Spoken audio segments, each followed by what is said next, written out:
Welcome to Skate Innovations in Skate Panel 2, Innovations in Tricks.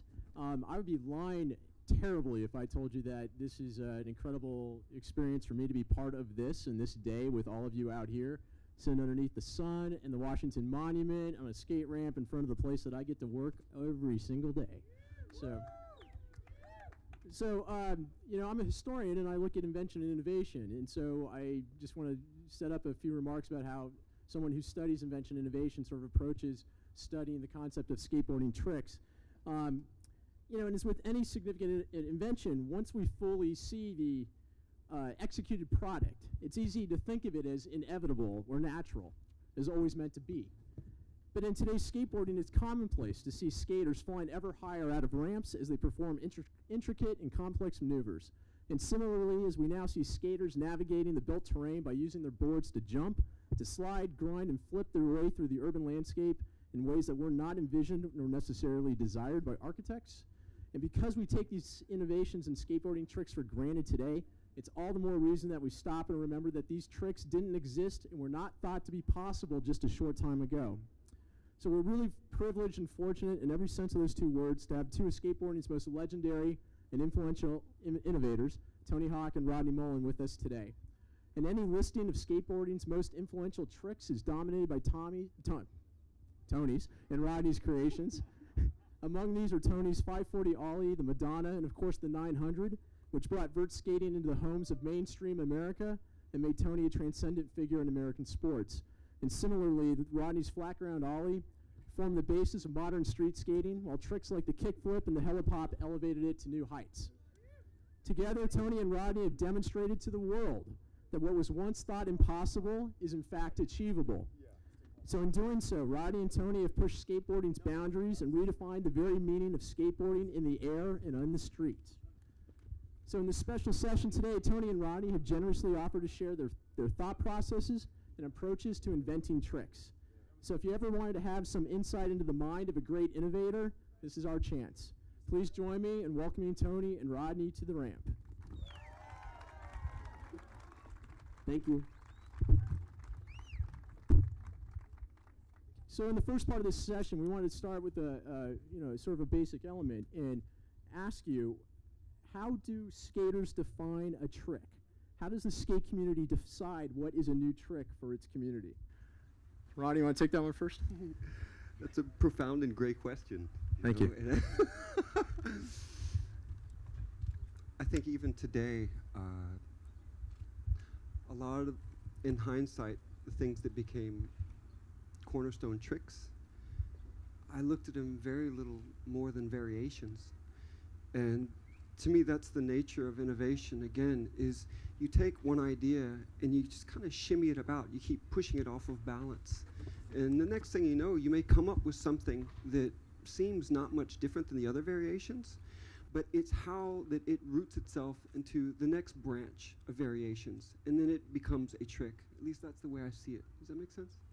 It does, but can you expand on that a little bit? So how do you define, and Tony, chime in, please, how do you define what is simply an extension of something that's existing, or is defined as a new trick? When does it stop being just something that's just sort of extending what was and actually is new and getting defined and getting named into something? Well, I think that in the era that Rodney and I grew up, especially in our formative years, skateboarding was a blank slate.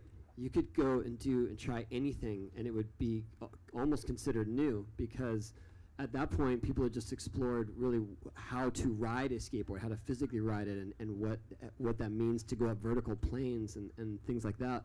But you know, the extent of flatland was how many 360s can you do?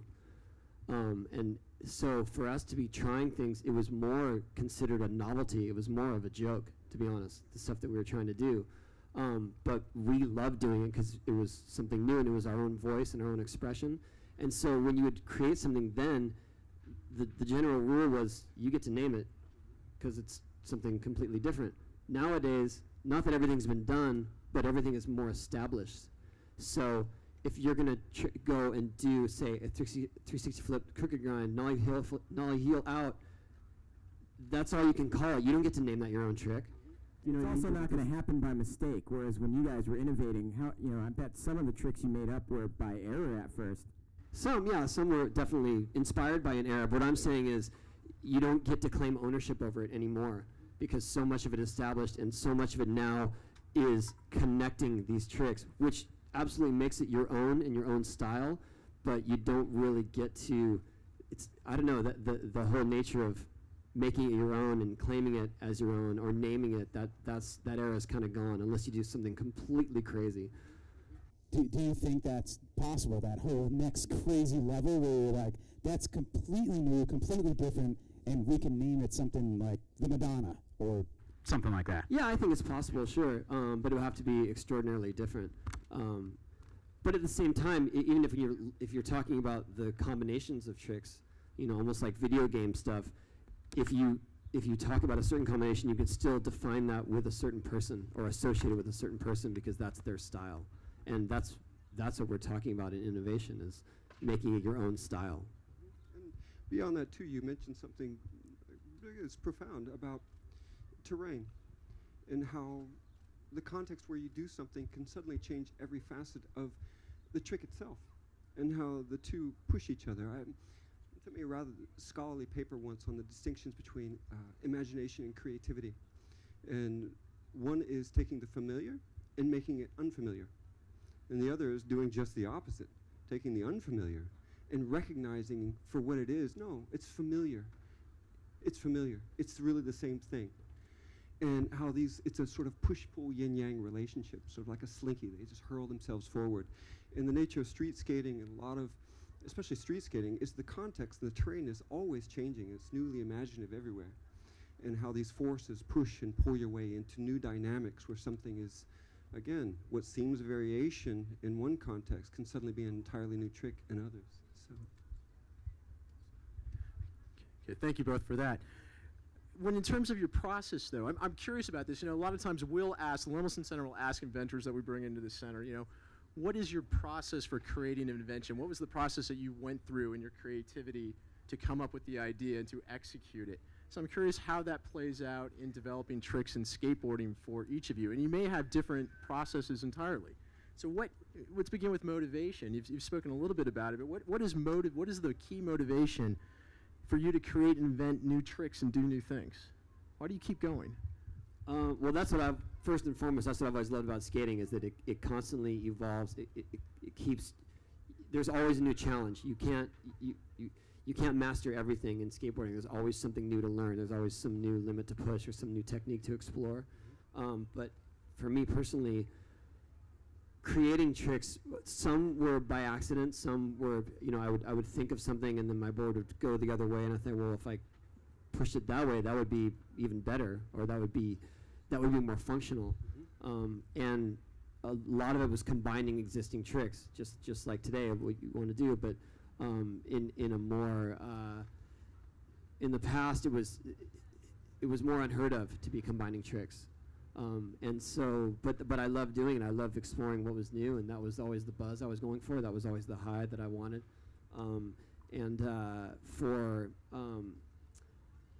Sometimes it was, there's a trick that is possible. It's out there. It's not by accident. It's something you visualized, and it keeps you awake at night. And those are the ones that you strive for, and those are the ones that you will go to great lengths. That I've gone to many great lengths to do some tricks, but those are the ones that you feel like are milestones. What's the driving force behind those milestones? Like, what makes up that force? Just that it's possible. It's there. It's tangible. It's possible, but no one else is going to see it through, and you've got to see it through. And you guys are both like top of the heap as far as innovations in your field with vertical and Rodney with street. And what are your inspirations? Are they skate related? Are they non-skate related? It's skating for me, for sure. Yeah, sorry, I'm still hung up on previous questions. Answer whatever you want, Rodney. Whatever you want. Yeah. Innovation or creativity, we recognize the manifestations of it when it's something new, but the process is something altogether fuzzy. There's this principle in quantum mechanics, right, where you don't see. Everything is actually a little bit of all kinds of states, but we crystallize it with our consciousness. We catch it, a certain frame of it, and then it comes into being. And that, I should say, would be an idea of this is what innovation is. Likewise, but we don't understand the process, the creative process. What are the barriers? What's conducive to it? And that's the stuff you don't see until it manifests. And so sometimes there's simple barriers, or extraordinarily creative people or circumstances may be really conducive to creative, but it will take something specific to crystallize it into what's new. So going back and making sense of that is the things that inspire us are, again, to me, it never feels good to do what somebody else great has done. It's to just make something your own. That's the real joy of it. The second is, what's so crucial to me is the crossing the barrier of disbelief. Sometimes, to me, that's the most important component of doing something new, is simply believing you can do it. That's the thing. That's what will make it crystallize. Because there's so many people that have great ideas, but they just don't believe they can do it. And you see that proven all the time. Oh my gosh, 411 are these video magazines where you see where amateurs from all over the world would submit footage. Well, the best pros in the world just killed themselves in some video, because I know these guys, these are my peers, these are my friends, this is my stuff. That you killed yourself for years to do one particular thing, and then within a month of seeing it, you've got kids all over the world doing it. And you're thinking, what is that, you know? It kills your ego. But that is the nature of it, is you just puncture the barrier of disbelief, and when people can that happens to them, then their creative process, they puncture it too. So anyway, the creative process is a lot about overcoming the barriers of disbelief, to me. Yeah, that's definitely worth a round of applause right there. Yeah. Thank you, Rodney. It's a point that deserves emphasis, that, and I said it in the opening, but when you see something that's been accomplished, you take it as a given and it's expected, and it's easy to think it was always meant to be that way and it always was possible. But the notion of people like Rodney and Tony and other inventors to think of something and to not know if it was achievable, but to try it anyway and work through the process and resiliency of making it happen is really remarkable. But I think the most important aspect of that is that you do believe it's possible, and you know you can do it, you know you're capable of it, and you're willing to go that distance of heartache and even injury to get it done. And that's the key to all of it. I can't quote anything from quantum mechanics. That was actually the next question, Tony. Yeah. Wait, but let me interject on that then. Following up on that, you know, an important part of any invention process is having the resiliency to overcome the obstacles and the setbacks. And you just mentioned a few of them. Can you tell us and share with us that what were some of the most difficult obstacles in inventing some of the tricks that you have come up with? And was there a moment, you know, so what were those obstacles, and was there a moment that you really thought, you know what, I'm really not sure I can do this, and I'm not sure that I want to continue? That's an obvious one for me, but it was huge to you. It's simple environment. Man, if I only had this, I could try it, I could do it, I can visualize it, but you don't know until you get there, and you create parks everywhere. I mean, you create a place to start. Well, I mean, I guess my best example, and it might be just played out by now, but for me, learning 900s, when I first started trying it, there were no ramps really conducive to trying that sort of thing, because nothing was fast enough, nothing really had big enough transitions to do that, but I just started trying it anyway, because that's all I had. And the moment that I decided I was really going to make one, the ramp was okay, and I committed to it, I forced it, I landed, and I went straight into the flat bottom with my full body and broke a rib. And that was the moment when I decided maybe it's really not possible. Because I gave it everything I had, and I thought, this is it. I can do it right now. I've got I've got the skill set, I've got the experience. Here it is, and I threw it down and broke a rib and thought, wow, maybe that's never going to happen. But eventually figured out through a couple more injuries that if I shift my weight mid-spin and lean back just enough, I can balance that out, and that's what finally happened. Oh, wait, no, there's more. Sorry, as though I know. But I mean, isn't there? The fact that you did it on national TV for the first time, it means you had that extra spark of the will, like I'm well, making it definitely having it in the venue and the location of the X Games helped me to. Well, that gave me the incentive that this is the time to actually make it, and I had already before that had many instances where I said, okay, I like got a camera crew. Okay, this is the day. It's going to happen today. And then I would come up short. I would get hurt. And so on that particular day when I started trying it, I knew that I was either going to make it or I was going to get taken away and end up in the hospital. Like, there was no question. It was one of those two things, because I was not going to give up and walk away. There's no way. And I think that's the attitude of innovation, is that you would not give up until you see it through. And Tony, you talked about, oh yeah, of course. I just want to keep asking questions, but if you want to make a round of applause, by all means. Tony, you mentioned heartache and physical pain, you know, for both of you guys. Which is worse? Because, you know, you're going to get hurt skating. The heartache is way worse. Big question. Because injury is just, you have to accept it. Oh, I can't physically try that anymore. I'm hurt. It's frustrating, but the disappointment of not making something that you are convinced you can do, that's the hardest to accept. And what about challenges within your peer groups? I mean, we talked about the different eras of skateboarding. You know, have you guys had to overcome any obstacles as far as your peer groups, with you guys being so innovative for so long? Okay, that wasn't meant for anybody else. Freestyler, nerd, dork.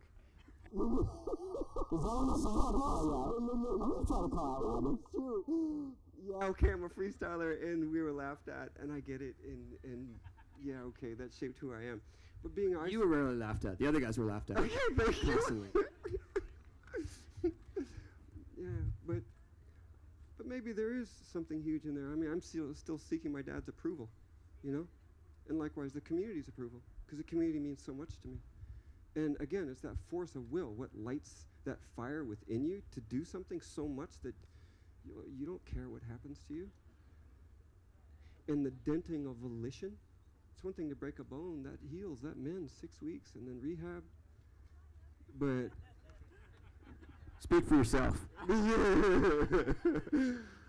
but it's when something breaks your will, that doesn't come back. You know? Sure. Awesome answer. Thank you, Rodney. I didn't direct that at you, though. Well, let's continue on a little bit with Chris's question there. So the role of the community in the invention process. Lemelson Center is looking at a lot of things about what are the important factors that help push a region or a place to become a hotspot of an invention. And this can relate to your fellow collaborators, your community, the fact that, as Tony mentioned, that he didn't have the ramps that he needed to achieve the tricks that he saw. So I'm curious, like, you know, tell us about how, continue on about what are the factors that enhance your creative process, that you feel that you have the right environment, right set of features that you need to invent and create and execute new tricks. I don't think there's a perfect environment. You know, the skate parks that we had growing up, by today's standards, were terrible. But we just made them work because that's all we had. And so I don't think I think it's just more that environment of that community and that necessity, that this is all we have, let's make this work. And then you have this hot spot of innovation because you're all so excited to just figure out how to use it and what does work. And I'd hate to pinpoint it to a certain location, because, you know, you're talking about Rodney, who was on a farm in Florida inventing kickflips. I didn't think that the hotspot of innovation would be on a farm in Florida for skateboarding, but that's what came to be. I grew up at Del Mar Skate Ranch, which was one of the last remaining skate parks in the U.S. in the 80s. And that was a hotspot of innovation only because there was no place else. Everything you say, I'll just focus on more the intangible component of culture. Is skateboarding is a community of essentially people who don't fit in. It's a collection of people who don't belong in collections. And one of the sort of currency is the more you define yourself by what you do in a unique way that's resonant with your character in an authentic representation. I mean, you can't feign it, you can't pretend, because everyone can sniff that out in a second. The more you do that, the more you're brought into the community. So again, the more you propel yourself outward, individuate yourself, the more you're wrapped into it, and you get this sort of cultural cachet and acceptance. And that is the sort of conducive, volatile flames that sort of pushes you along, an engine of creativity. It comes from the will, and the will fuels ideas. It's not the other way around. And so the culture itself also being rejects I think it's amenable to failure. Is you go to a demo and you realize how lame we are, because mostly we fall. The best skaters are the best fallers. The best skaters are the ones who get back up that extra time to do it. And so it has to be a culture that accepts failure. It has to be a culture that rewards being different. And those are real key. Those are, and sometimes there's a great, it's that movie, The Firm. he's giving this idea. The dog's running around track, right? And one time the dog caught the mechanical rabbit that makes him run. And once he caught it, he could never get the rabbit to run, the dog to run again.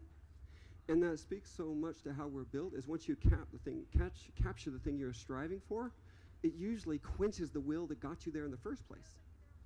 And so by the time you replace it with an acceptance of a peer group that continues to move forward, that's like something you can never catch, but you always want. And that is the essence of a community that will be most conducive to innovation. I don't think anyone else could say that in the world. That was amazing. Definitely no other skateboarder. Can we get an honorary doctorate or something from the Smithsonian? Is there something we can do? I'll look into that. The other joy of talking with Rodney is that he always answers the next 3 questions you were thinking of.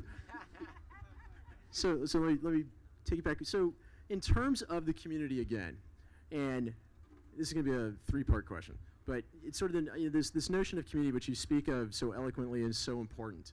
So I'm kind of wondering, within that community, what is the role of competition? What is the role of support and mentorship? And what is the role of those who have influenced you? What is it that you took from the community that you were impressed by or were enamored with, or that you wanted to develop in your own way?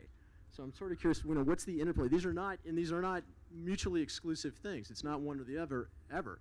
But it's a play between all 3 and others. But so I'm just kind of curious how, to the extent that you've thought about it or can think about it, what is that role of community? What does the community mean in terms of pushing you, hindering you, sharing from? Well, I think that the skate community was always very creative, and so we took a lot from each other and figured out how to take what this guy did and then not make it better, but make it your own, or take it a little bit further.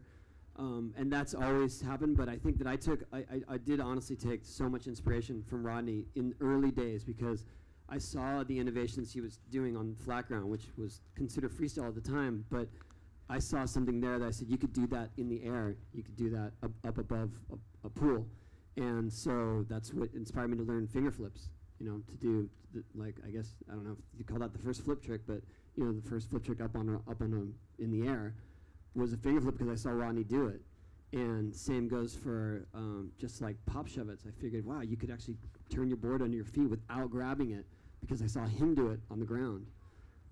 And so that's the perfect example of taking inspiration from others. I mean, that's what I did. I literally was just trying to copy him, but take it to a vertical plane.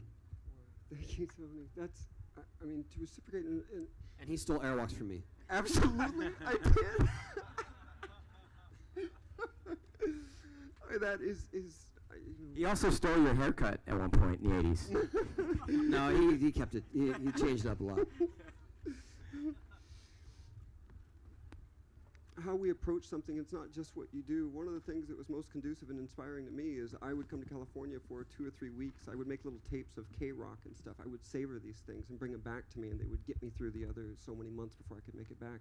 And one of the things is going and staying with you and watching you practice and watching you fall and get back up and watching you try this stuff that was watching you try like finger flips, or watching you try just stalling hand plates, watching you. To me, I would look at that and I would get a sense of, I go back to freestyle, I think, they're doing what is familiar to me and it's cool, I want to do that, and yes, I'm inspired, but I'm inspired by things that I don't relate to that are so far beyond, and what you were doing on vert, overcoming look at the altitude, look at the orbit. We don't do that, we don't do that. And I would go back and think, look at what he does. And I would just take that back with me, and it would just fuel me that much harder. And part of it was talk about mentorship in a way, but we were peers. But I would come back, and one of the things I was like, because I want to show Tony this next time when I go back down there and stay. That was one of the things that propelled me along, you know. So that was a huge part of our existence in those days. Was as soon as Rodney would come to California, we would just sit and look at what each other has created in the time that we were away. Wow. Hey, Rodney, a specific question about the ollie on flat ground. Did you see Alan Gelfand do it in person? Yes. And then kind of break it down, like what you thought when you saw it. Did you immediately think you could do it on flat? Just kind of give that a breakdown, please. Absolutely. I mean, and again, this speaks to innovation. Again, is a flat ground ollie a new trick? No. No. It's not even impressive. I mean, I had been doing this little transfer trick. A lot of tricks in freestyle, you had to start on one end. So you pop from your tail.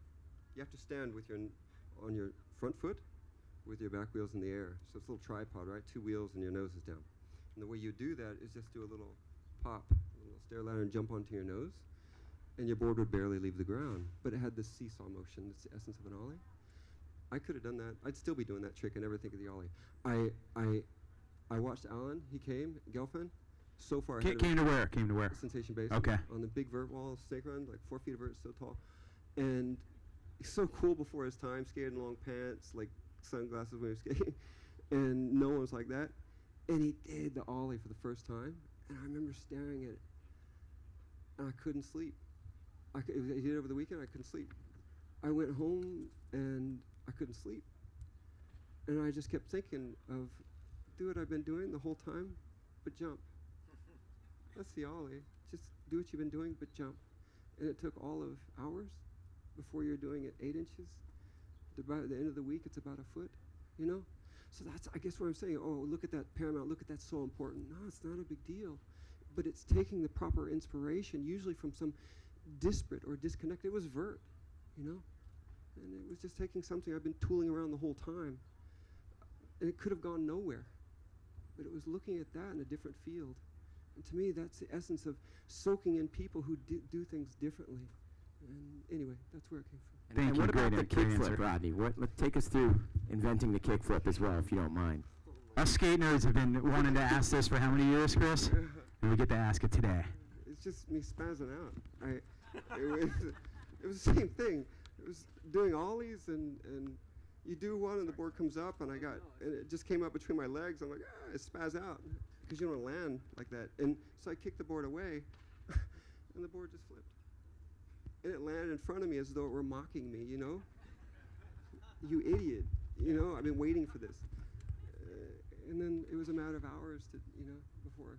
But the original kickflip, was it called a kickflip? The original, not I know not yours, but the original. Yeah, the original, like the under real kickflip. So grab the rail. the original way people used to flip their board was to ride it sideways and get sort of their toe under the rail and physically lift it up with their toe and jump. So they would start sideways.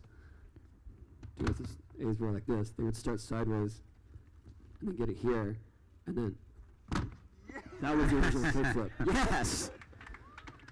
But that was super awkward and cumbersome. And so when Rodney figured out how to do it by kicking his foot out to the side on the top of the board, no one could figure out how it flipped. And we called it a magic flip for him because we said it was magic. Right? Yeah, that's exactly how it happened. And what about eras? I mean, for you guys, what's been the most innovative era?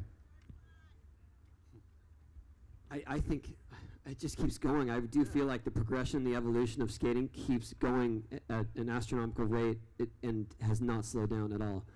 I mean, if you're looking at just say ramp skating, I mean, we saw Michi Brusco a couple weeks ago do a 1080 in a contest. Yeah. Are you kidding me? Yeah.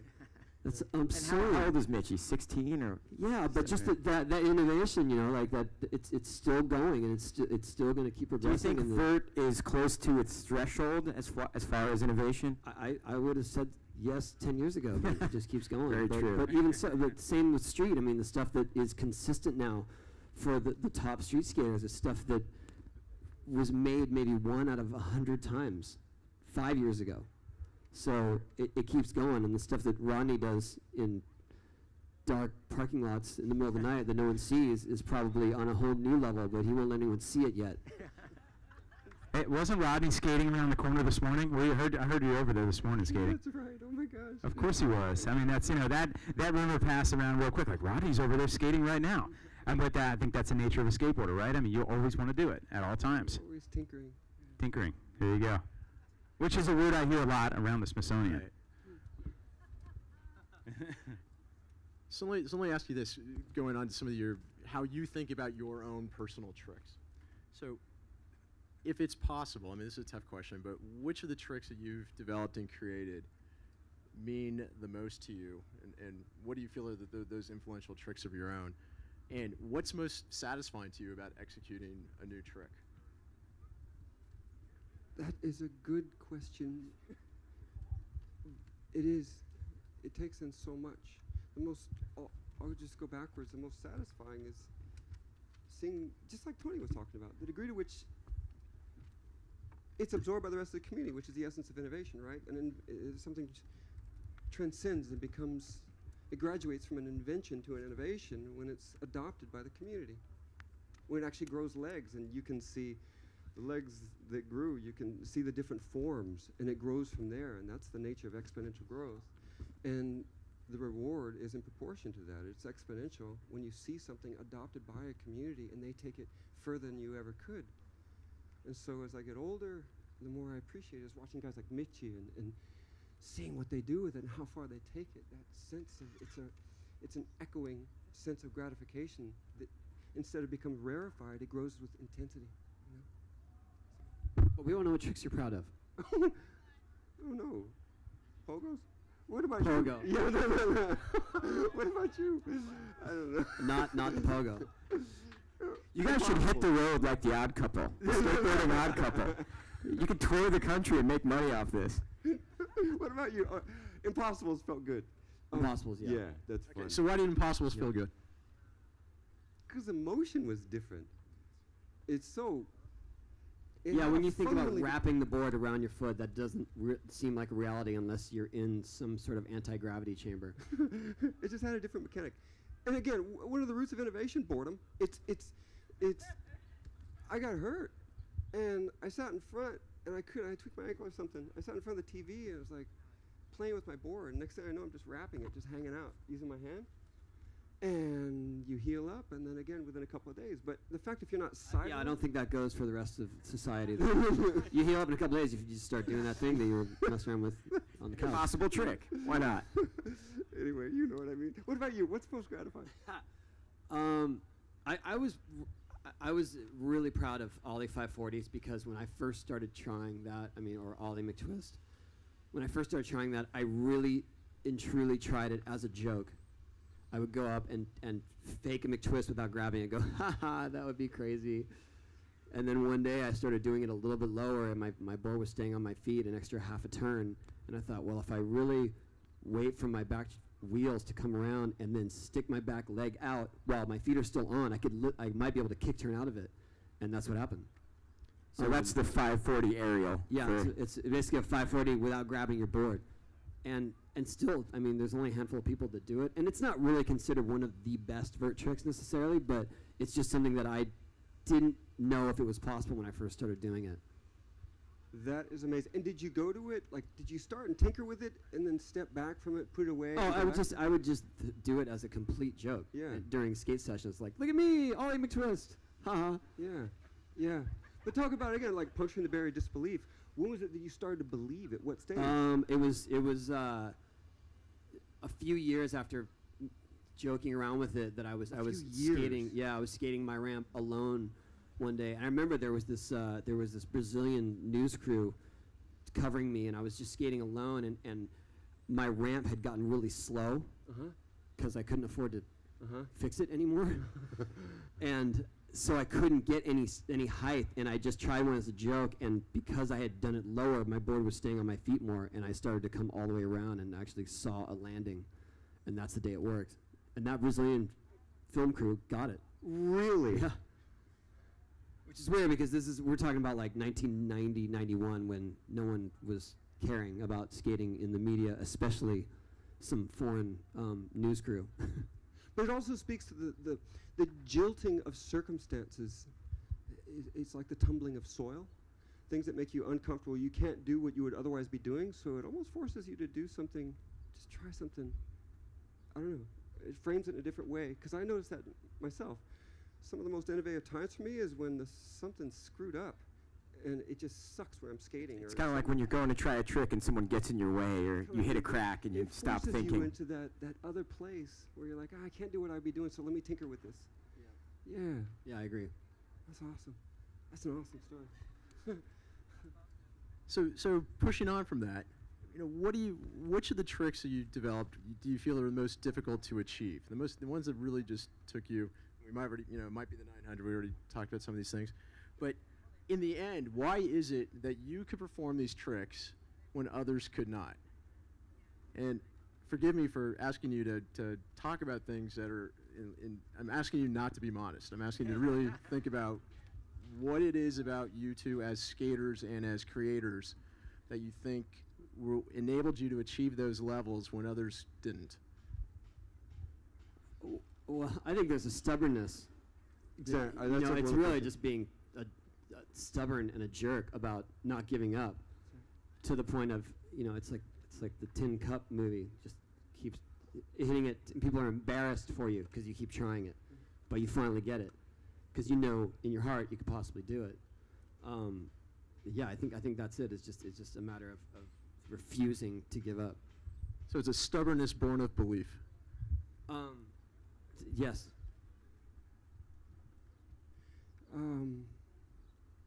One of the things that's when we did that ESPN thing at your old school, and the footage of watching you. What were you trying? Gate twist? What was it? It was 720. Is that what? Yeah. Good job. Thank you. The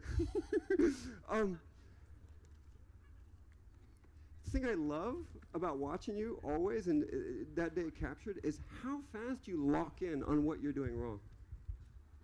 To me, that's watching you make something was like the least gratifying part. It was how fast, the way you bracket each error, you could see what you were doing, and you could home in on it so fast. And a friend works in artificial intelligence. They work on how the brain comprehension operators is. My friend works in my friend works in artificial intelligence. Yeah. But what is it? These things that we learn by Braille, it's by feel, but you lock in on it, and so it's stubbornness. It is. But there's a degree to which you can catch your errors and know how they're forming. A lot of people don't get that. I watch really talented people who I know, I see what they can, I see it, but they don't. And they give up. Yeah, I see that a lot too. Yeah. Make the same mistake over and over and over. And Hey, Rodney, were you thinking that when you were watching Jackie do the blunt kickflip fakies? We were watching you, and we were watching you go, and kind of looking like you knew, like you wanted to say something. There's that thing. Yeah. Her feet were all wrong. Just say it, Rodney. No, our feet were good. Just don't stall it so long. Oh, okay. Was that it? There you go. Well, only because that makes it way more frightening. But also the bounce of it. Yeah, you got to bounce it. Yeah. I can't do it, but I know how it works. Yeah. Have you ever done it though? Blunt kickflip. Yeah. Backside. Oh, okay. Blunt All right. kickflip backside. And Rodney, have you done it? And her commitment, oh my gosh. Yeah, right? More than all That's that. what I was It's thinking. half the battle. Yeah. It's more than half, yeah.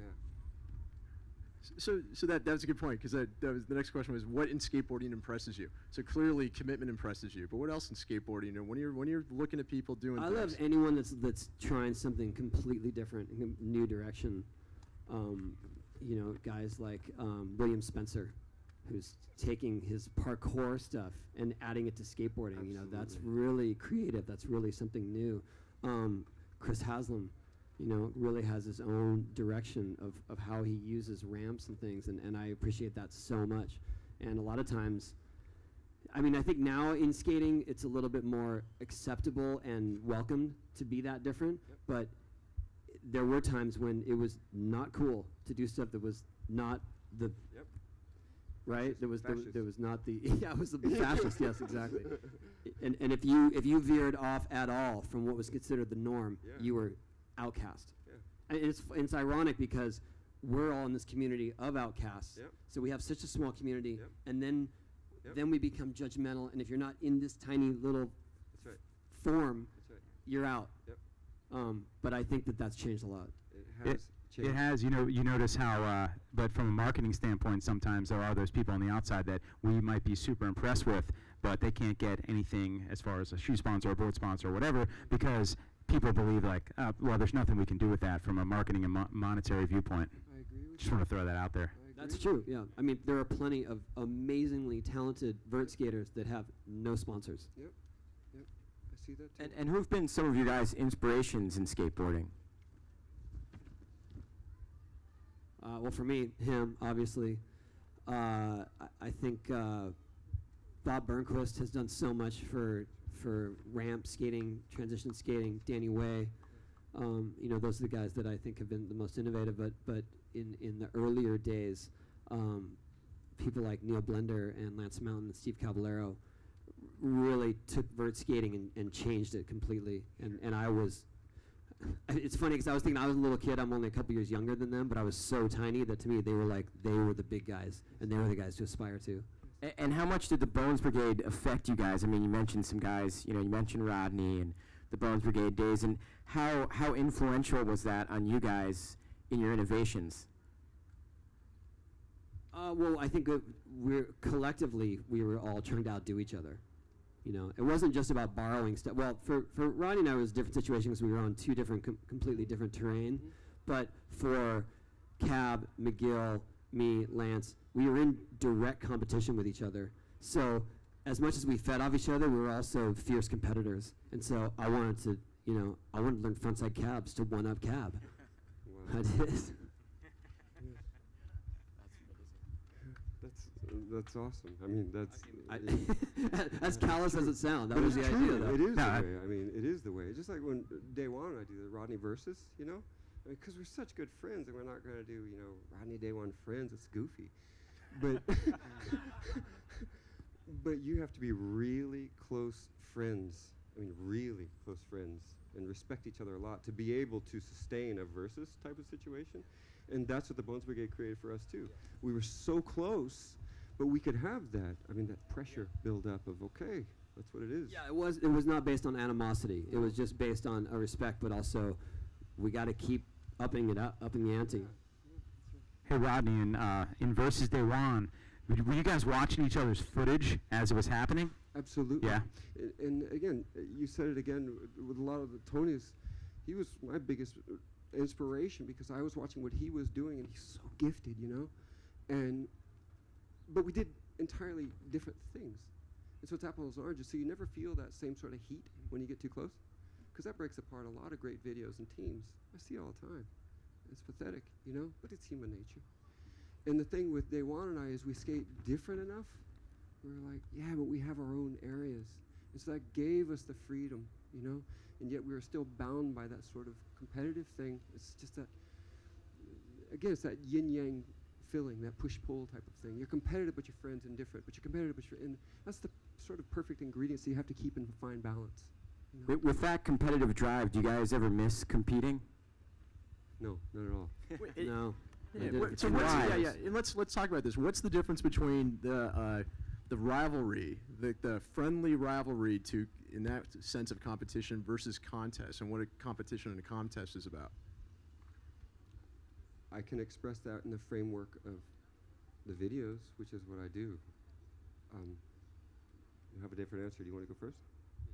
Well, just in terms of competition, yeah, definitely there have been rivalries. There will be rivalries, but it's more about keeping you on your toes and figuring out, okay, between these competitions, I got to figure out something new to bust out, because the judges are, you know, they get tired of you seeing you do the same thing, and actually will mark you less for doing the exact same thing they've seen you do. Yeah. So you got to stay on your toes, but also because that guy, I mean, for me, it was, you know, in the 80s, it was Christian.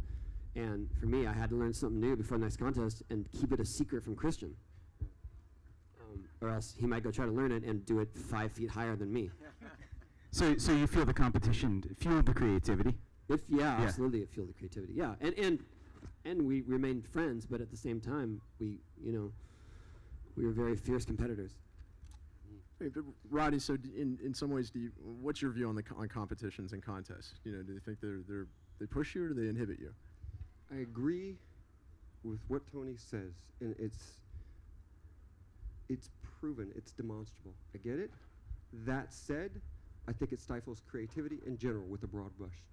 And the reason is because the metrics and parameters of contests are such that it's a similar obstacles. The clock is on you. They have to be makeable tricks and generally variations of stuff. And it's just a stifling wedging thing that evolution to the top of a needle. And that's frustrating to me. And it squeezes the innovation out, that sort of pressure. Again, that's from a certain perspective. And the thing that I love about the nature of skateboarding and innovation is such that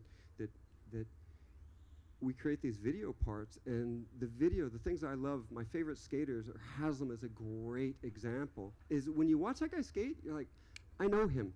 And then you meet him, you're like, yeah, he's exactly what I thought he would be. And that's just because there's this resonant authenticity.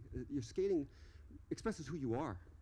And when you have a freedom within a video, for example, to do whatever you want, take a year, take 2, and just come up with stuff, not on the same obstacle course. Like, in fact, we'll take you to different countries, And that is conducive to separate people and let them be, and then show it. And then maybe, yeah, sure, there's a sense of judgment. Is it a video part? Is it good or does it suck? And we all need that. That's that fuel we want, our pure approval. We need that. And so, again, it's that balance of let us have our freedom to express ourselves, but also you got to put it out there too. You got to package it and put it up there. So it's about. And Rodney, you mentioned Chris Haslam. Who are some of your other favorite skateboarders that are modern day street skaters? Man, there's so many. There's so many. There's so many. I mean, just Brian, like Herman. I love the way that guy skates. There's something about just the touch he has, the flick. Day One, of course. Oh my gosh, I can't watch his game without laughing because I know him so well, and the way he is, and it's unfair because of genetics. Like he's too fast, and he's too poised, and and what he does with it. I mean, yeah. So I mean, there's so many I can barely. Mitchie, that kid is so humble and mild. He's like, what I do? I don't think I have courage. I truly believe Mitchie Briscoe is the future of transition skating. Wow. That is awesome. That is awesome. It couldn't be a better person, the whole family. Yeah. Okay. Let me wrap up with a couple of broad questions for you both. And again, I apologize for putting you on the spot. I'll start with Rodney. Rodney, what do you consider to be among Tony's most important and influential tricks in skateboarding? If you had to describe in a sentence or 2, which I know is difficult for you. I don't